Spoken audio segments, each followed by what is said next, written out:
Hello दोस्तों, स्वागत है आप सभी का हमारे इस यूट्यूब चैनल पे।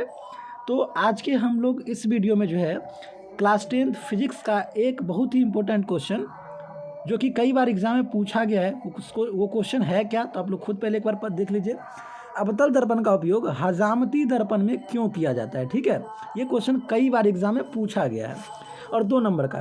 तो आप लोग कोशिश करेंगे कि इस वीडियो को ध्यानपूर्वक देखें और ताकि आप लोग को ये क्वेश्चन का आंसर सही से समझ में आ जाए। ठीक है, तो हम अभी एग्ज़ाम के लिए कुछ भी नहीं बोलेंगे क्योंकि प्रत्येक वीडियो में आप लोग को बताते ही हैं। कोशिश करेंगे आप लोग अभी से कोशिश करेंगे कि क्वेश्चन बैंक जिन लोगों के पास नहीं है क्वेश्चन बैंक खरीदें और क्वेश्चन बैंक ले करके जो प्रीवियस ईयर का क्वेश्चन है उसको आप लोग ज़रूर से ज़रूर उसका प्रैक्टिस कीजिए, ताकि आप लोग को थोड़ा सा कॉन्फिडेंस आएगा कि हाँ, हमको ये क्वेश्चन सब आता है जो पूछा जाता है एग्ज़ाम में। ठीक है, चलिए हम इस वीडियो को ध्यानपूर्वक समझते हैं। इस वीडियो में क्या बताया गया है कि अवतल दर्पण का उपयोग हजामती दर्पण में क्यों किया जाता है। देखो, सैलून जो होता है ना, तो सैलून जहाँ पे आप लोग का जो बाल बनाया जाता है, जहाँ पे बाल बनाया जाता है, तो वहाँ पे जो है एक सामने में ना एक दर्पण लगाया जाता है, शीशा लगाया जाता है। ठीक है, तो जो दर्पण होता है उस दर्पण में प्रायः लगभग हमेशा जो है अवतल दर्पण का उपयोग करता है, मतलब किया जाता है। तो अवतल दर्पण का उपयोग क्यों करता है वही पूछा गया। तो आप खुद सोचो कि कोई भी दर्पण लगाया तो वो मुँह देखने के लिए लगा, शीशा मतलब चेहरा देखने के लिए लगाया गया होगा, मतलब कुछ ना कुछ देखने के लिए ही, यानी तो कोई यूज़ के लिए लगाया होगा। तो इसमें बोला कि हजामती दर्पण में उसका यूज क्यों किया, अवतल दर्पण का यूज़ क्यों किया जाता है।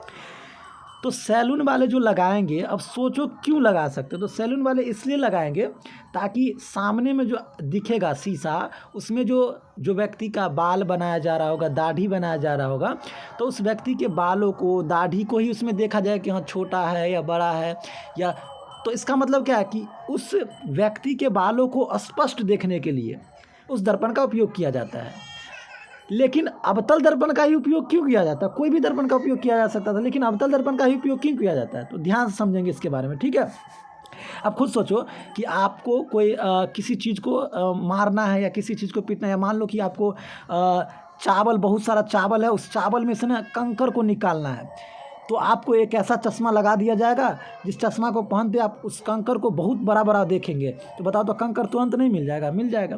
ठीक इसी प्रकार से अवतल दर्पण में क्या होता है, वह कि किसी भी वस्तु का, अवतल दर्पण के जो सामने कोई भी वस्तु रहता है ना, तो उस वस्तु का ना बड़ा प्रतिबिंब बनता है, वस्तु से थोड़ा बड़ा प्रतिबिंब बनता है और सीधा सीधा प्रतिबिंब बनता है। ठीक है, तो इसलिए उसमें अवतल दर्पण का उपयोग किया जाता है। किसमें? हजामती दर्पण। देखो आप पूरा इसको समझते हैं।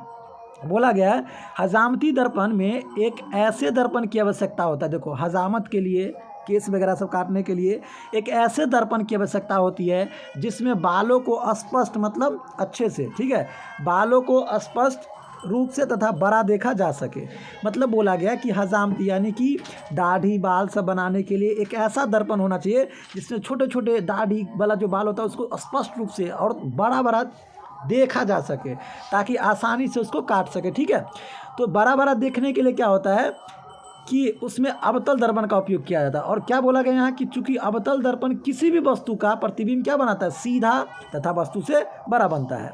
अब खुद सोचो कि अवतल दर्पण में या कोई और दर्पण ऐसा लगाएगा कि ऐसा प्रतिबिंब बने कि इंसान, मूरी सामने में तो दिख रहा है लेकिन मूरी उल्टा है, ऐसा प्रतिबिंब तो नहीं लगाएगा। तो ऐसा प्रतिबिंब की आवश्यकता होता है जो थोड़ा सा वस्तु से बड़ा प्रतिबिंब बना दे, ताकि बाल को, छोटे छोटे बाल को अच्छे से देख पाए। ठीक है, और सीधा सीधा दिखे, तब ना सीधा सीधा बाल काटेगा। तो इसलिए बोला गया कि फिर से एक बार इसको समझ लो कि हजामती दर्पण में एक ऐसा दर्पण की ज़रूरत होता है इसमें बाल को, छोटे छोटे बालों को स्पष्ट तथा बड़ा रूप में देखा जा सके। अब चूंकि अवतल दर्पण में गुण है, यानी अवतल दर्पण में क्या गुण है कि किसी वस्तु का प्रतिबिंब बड़ा बनाता है और सीधा बनाता है, इसलिए अवतल दर्पण का उपयोग हजामती दर्पण में किया जाता है। क्यों किया जाता है? क्योंकि अवतल दर्पण किसी वस्तु का प्रतिबिंब सीधा और बड़ा बनाता है, और हजामत को वैसा ही दर्पण का प्रयोग करना होता है, या वैसा ही दर्पण का प्रयोग कोशिश करे कि जो छोटे छोटे वस्तुओं का बड़ा बड़ा प्रतिबिंब बना दे। ठीक है, तो आप लोग को समझ में आ गया होगा। समझ में आ गया तो आप लोग एक बार कमेंट्स करेंगे, नहीं समझ में आएगा फिर भी कमेंट्स करना। ठीक है, फिर से समझा देंगे, और नहीं समझ में आए तो कोशिश करेंगे एक बार वीडियो को दोबारा देखें तो आपको पक्का समझ में आ जाएगा। ठीक है, इसको लिख भी लेंगे। तब तक के लिए धन्यवाद, हम लोग अगले वीडियो में मिलेंगे।